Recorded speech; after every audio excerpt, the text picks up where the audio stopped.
खासदार वसंतराव चव्हाण यांच्यावर शासकीय इतमामात अंत्यसंस्कार। नांदेडचे खासदार वसंतराव चव्हाण यांच्यावर 27 ऑगस्ट जिल्ह्यातील नायगाव येथे शासकीय इतमामात अंत्यसंस्कार करण्यात आले। राज्याचे ग्रामविकास मंत्री तथा जिल्ह्याचे पालकमंत्री गिरीश महाजन यांनी त्यांना राज्य शासनातर्फे श्रद्धांजली अर्पण केली। नायगाव येथील चव्हाण कुटुंबियाच्या स्मशानभूमीमध्ये या भूमिपुत्राला संपूर्ण शासकीय इतमामात अखेरचा निरोप देण्यात आला।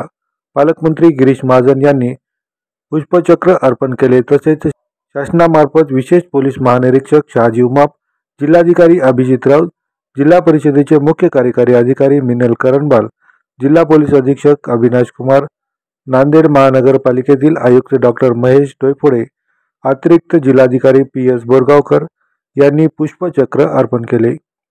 पोलीस दलातर्फे हवेत 3 फेऱ्या झाडून अंतिम सलामी देण्यात आली। यावेळी विधानसभेचे विरोधी पक्षनेते विजय वडेट्टीवार प्रामुख्याने उपस्थित होते। 26 ऑगस्टला हैदराबाद येथे उपचारादरम्यान त्यांचे निधन झाले। सोमवारी त्यांचे पार्थिव नायगाव येथे पोहोचल्यानंतर त्यांच्या वडिलोपार्जित वाड्यामध्ये अंत्यदर्शनासाठी ठेवण्यात आले होते। त्यांच्या पार्थिवावर आज त्यांचे मूळ गाव असणाऱ्या नायगाव येथे हजारो चाहत्यांच्या उपस्थितीत अंत्यसंस्कार करण्यात आले। चव्हाण कुटुंबियांच्या मंदिर परिसरातील स्मशानभूमीत त्यांचे चिरंजीव रवींद्र चव्हाण व रणजित चव्हाण यांनी मुखाग्नी दिली। तत्पूर्वी त्यांना पोलीस दलाच्या वतीने सलामी देण्यात आली। यावेळी त्यांचा पूर्ण परिवार उपस्थित होता। नायगाव येथे त्यांच्या अंत्यसंस्कारासाठी संपूर्ण राज्यातील तसेच तेलंगणा व कर्नाटकमधील स्नेही मोठ्या संख्येने पोहोचले होते। तर देशातील व राज्यातील राजकीय पक्षाचे वरिष्ठ पदाधिकारी, लोकप्रतिनिधी मोठ्या संख्येने उपस्थित होते। यामध्ये प्रामुख्याने पालकमंत्री गिरीश महाजन, राज्याचे विधानसभेचे विरोधी पक्षनेते विजय वडेट्टीवार, राज्याचे माजी मुख्यमंत्री तथा खासदार अशोक चव्हाण, लातूरचे खासदार डॉक्टर शिवाजी काळगे, धुळेचे खासदार डॉक्टर शोभा बच्छाव, जालन्याचे खासदार कल्याण काळे, परभणीचे खासदार संजय जाधव, रजनीताई पाटील, खासदार डॉक्टर अजित गोपछडे, माजी मंत्री आमदार बाळासाहेब थोरात, आमदार अमित देशमुख, आमदार सर्वश्री श्यामसुंदर शिंदे, राजेश पवार, माधव जवळगावकर, बालाजी कल्याणकर, डॉक्टर तुषार राठोड, धीरज देशमुख, प्रज्ञा सातव, विक्रम काळे, जितेश अंतापूरकर, मोहनअण्णा हंबर्डे, मेघना बोर्डीकर, माजी खासदार भास्करराव पाटील खदगावकर, प्रतापराव पाटील चिखलीकर, हेमंत पाटील, सुभाष वानखेडे, माजी मंत्री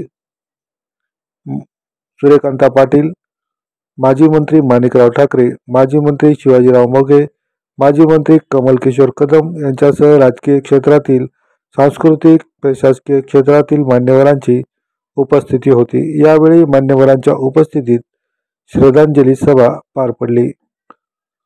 खासदार वसंतराव बळवंतराव चव्हाण यांच्या वडिलांचे नाव हे बळवंतराव अमृतराव चव्हाण होते। त्यांचे वडील बळवंतराव चव्हाण हे देखील विधानसभा व विधान परिषदेत निवडून आले होते।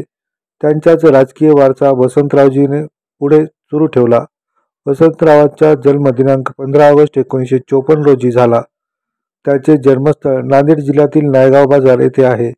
त्यांचे शिक्षण B.Com वर्ष दुसरे असे होते। स्वर्गीय वसंतराव चव्हाण यांनी आपल्या राजकीय कारकिर्दीची सुरुवात ग्रामपंचायत सदस्य, सरपंच अशी केली आहे।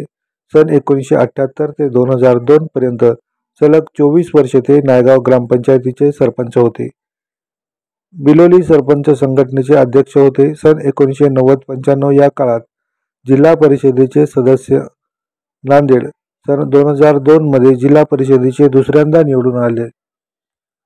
स्वामी रामानंद तीर्थ मराठवाडा विद्यापीठ नांदेड येथे सन 2002-2008 विधान परिषद सदस्य होते।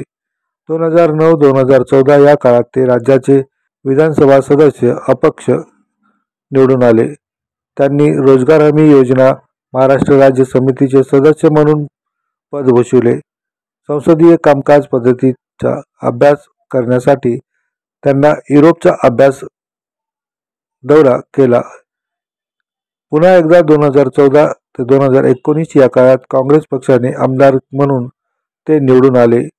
सदस्य अंदाज समिती महाराष्ट्र राज्य सन 2016 ते 2022, सभापती कृषी उत्पन्न बाजार समिती नायगाव सन 2021 ते 2023, चेअरमन नांदेड जिल्हा मध्यवर्ती सहकारी बँक लिमिटेड आणि 29 फेब्रुवारी 2024 पासून मुख्य समन्वयक नांदेड ग्रामीण काँग्रेसची जबाबदारी त्यांनी घेतली. नायगाव तालुका निर्मितीचे ते शिल्पकार आहेत. 4 जून 2024 पासून ते काँग्रेस पक्षाकडून लोकसभा सदस्य म्हणून निवडून आले आहेत. खासदार म्हणून त्यांचे कामकाज नुकतेच सुरू झाले होते, पण अचानक तब्येत बिघडल्याने काळाने घाला घातला. त्यांना व त्यांच्या परिवार या दुःखातून सावरण्यात ईश्वर बळ देवो हीच ईश्वरचरणी प्रार्थना.